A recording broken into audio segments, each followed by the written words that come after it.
Hello friends, இன்று நான் குரட்டை விடுதலை போக்கும் மருந்தை பற்றி கூறப்போகிறேன். அது என்னவென்றால் 4 விதமான டிப்ஸை நான் உங்களுக்கு கூறுகிறேன். 1, உள்ளடங்க துளசி. கை துளசி இலை, 1 கைப்பிடி புதினா இலை, இவற்றை 2 டம்ளர் நீரில் போட்டு காய்ச்ச வேண்டும். இறக்கும் சமயத்தில் 2 ஸ்பூன் தேனை விட வேண்டும். ஆறிய பிறகு அச்சுவை நீரை குடித்து வந்தால் நாளாவட்டத்தில் குரட்டை சரியாகும். 2வதாக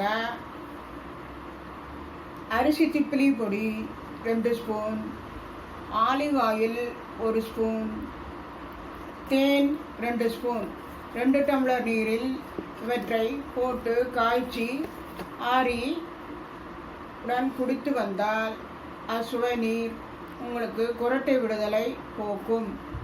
3வதாக மஞ்சள் பொடி, ஏலக்காய், தேன். மஞ்சள் பொடி 2 ஸ்பூன், ஏலக்காய் 5, தேன் 2 ஸ்பூன். இவை எல்லாவற்றையும் 2 டம்ளர் நீரில் போட்டு காய்ச்சி குடித்து வந்தால் அது குரட்டை விடுதலை போக்கும்.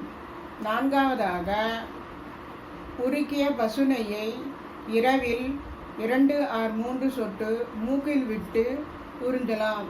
நான் சொன்ன மேல் சொன்னவற்றையெல்லாம் கடைபிடித்து வந்தால் நாளாவட்டத்தில் குரட்டை போய்விடும்.